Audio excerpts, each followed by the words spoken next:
Hello guys, તો હવે આજે આપણે જોશું કે ભાઈ શોર્ટ સેલિંગ છે શું, શોર્ટ સેલિંગ કેવી રીતે વર્ક કરે છે અને હિન્ડનબર્ગ છે એના જેવા મોટા મોટા પ્લેયર જે છે, એના જેવા મોટા મોટા ઇન્વેસ્ટર, મોટી મોટી કંપની જે છે એ લોકો શોર્ટ સેલિંગ કરીને કેવી રીતે રૂપિયા કમાય છે. તો વિડીયોને છેલ્લે સુધી જોતા રહેજો. હવે તમે બધાએ શેર માર્કેટમાં હિન્ડનબર્ગનું નામ પણ સાંભળેલું હશે અને શોર્ટ સેલિંગ એવો શબ્દ પણ સાંભળેલો હશે. હવે તમને બધાને થતું હશે કે ભાઈ આ શોર્ટ સેલિંગ છે શું, ઘણા બધા લોકોને ખ્યાલ નહીં હોય. તો શોર્ટ સેલિંગની તમને એક લીટીમાં વ્યાખ્યા આપું તો એની વ્યાખ્યા એવી બને કે ભાઈ શોર્ટ સેલિંગ જે છે, કોઈ પણ કંપનીના શેર જે છે એ શેરને તમે ઊંચા ભાવે પહેલા સેલ કરો છો, એટલે કે વેચો છો, અને નીચા ભાવે એ કંપનીના શેર બાય કરો છો. હવે તમને બધાને થતું હશે કે આ તો ઓપ્શન સેલિંગ જેવું થઈ ગયું. હા, ઓપ્શન સેલિંગ અને શોર્ટ સેલિંગ બંને એક જ વસ્તુ છે, બંને સરખી વસ્તુ છે. પરંતુ ઓપ્શન સેલિંગ જે છે એ તમારે ઓપ્શન જે ચેન આવે, ઇન્ડેક્સની ઓપ્શન ચેન અથવા કોઈ પણ કંપનીની ઓપ્શન ચેનમાં તમે જે બાઇંગ સેલિંગ, સેલિંગ બાઇંગ કરો છો એને કહેવામાં આવે છે ઓપ્શન સેલિંગ. અને આ જે શોર્ટ સેલિંગ છે એ શોર્ટ સેલિંગ કોઈ પણ કંપનીનો જે શેર છે એ શેરને તમે ઊંચા ભાવે પહેલા વેચો છો, નીચા ભાવે બાય કરો છો, એને કહેવામાં આવે છે શોર્ટ સેલિંગ. હવે તમને ઉદાહરણ તરીકે સમજાવું તો કે ભાઈ XYZ લિમિટેડ કંપનીના શેરની કિંમત 1000 રૂપિયા છે. હવે 1000 રૂપિયા શેરની કિંમત છે, તમને એવું લાગે છે કે આ કંપની જે છે એ ભવિષ્યમાં નીચી જશે, આ કંપનીના શેરનો ભાવ ઘટશે, એટલે તમારે લોકોએ શું કરવાનું કે 1000 રૂપિયાના 10 શેર તમારે પહેલા સેલ કરવાના, એટલે કે વેચવાના. હવે 10,000 રૂપિયામાં તમે 10 શેર પહેલા વેચી નાખ્યા. હવે એ કંપનીનો ભાવ ભવિષ્યમાં આવ્યો નીચે આવ્યો અને 1000 રૂપિયાથી એ એક શેરની કિંમત 1000 રૂપિયા હતી, એ 1000 રૂપિયાથી ઘટીને થઈ ગઈ 900 રૂપિયા. તો તમારે 900 રૂપિયા તમે જે 10 શેર વેચ્યા છે એ 10 શેરને તમારે 900 રૂપિયા લેખે બાય કરી લેવાના. એટલે તમે 1000 રૂપિયા એ વેચશો અને 900 રૂપિયા બાય કરશો, એટલે એક શેરે તમને 100 રૂપિયા મળશે.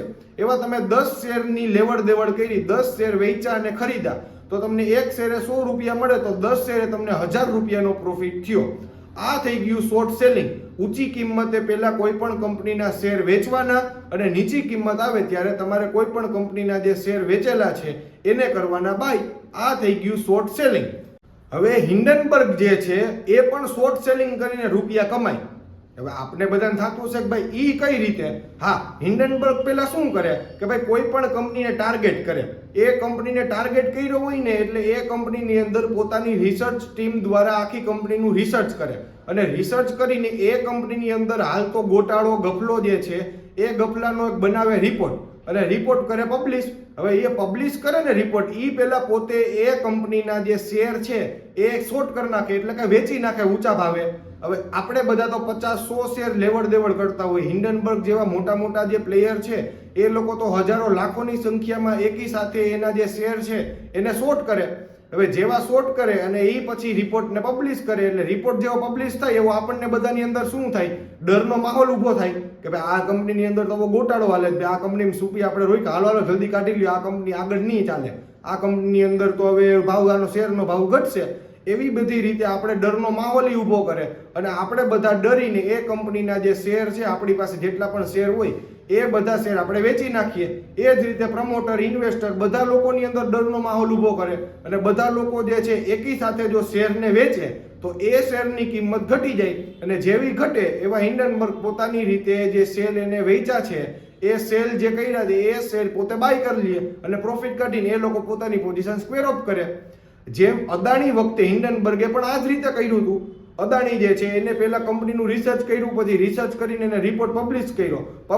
એ પહેલા અદાણી કંપનીના શેર એને શોર્ટ કરી નાખ્યા, વેચી નાખ્યા, અને પછી જ્યારે પણ રિપોર્ટ બહાર આવ્યો ત્યારે અદાણી કંપનીનો જે શેર છે એ 10 થી 12% ક્રેશ થઈ ગયો હતો. તો જેવો 10 થી 12% ક્રેશ થયો એવા એને નીચા ભાવે એ શેર બાય કરી લીધા. હિન્ડનબર્ગ જે છે એ પણ આ જ રીતે વર્ક કરે. પેલા કોઈ પણ કંપનીનો રિપોર્ટ હોય ને બહાર પડે, એ પેલા પોતે એ કંપનીમાં પોઝિશન બનાવે, શોર્ટ કરે, અને પછી જ્યારે નીચો જાય ભાવ ત્યારે એ લોકો બાય કરે.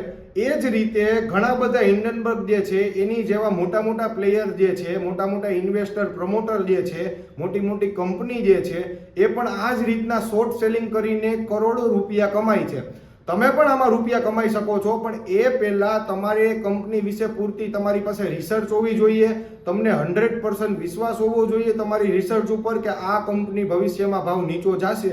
તો જ તમારે શોર્ટ સેલિંગ કરવાનું. અને તમે શોર્ટ સેલિંગ કરો છો, ચાહે કોઈ પણ કંપનીના શેર બાય કરો છો, સેલ કરો છો, એક વસ્તુનું ખાસ ધ્યાન રાખજો કે એ કંપનીના ફંડામેન્ટલ જોજો. એ કંપની કમાય છે કેટલું, એ કંપનીની ઉપર લોન કેટલી છે, એ કંપની કઈ પ્રોડક્ટ બનાવે છે, એ પ્રોડક્ટનું અત્યારે કેટલું ડિમાન્ડ છે, એ પ્રોડક્ટની ભવિષ્યમાં કેટલી ડિમાન્ડ છે, કંપની કેટલો ગ્રોથ કરે છે, કેટલા ટકા રિટર્ન એને ભવિષ્યમાં આપેલું છે, એ બધી વસ્તુ તમે જોઈ રિસર્ચ કરી અને પછી જ રૂપિયા રોકજો. બી સેફ, ડિસિપ્લિનથી ટ્રેડિંગ કરજો. અને જો તમને આ વિડીયો ગમ્યો હોય તો લાઈક, શેર અને સબસ્ક્રાઇબ કરવાનું ભૂલતા નહીં. Thank you.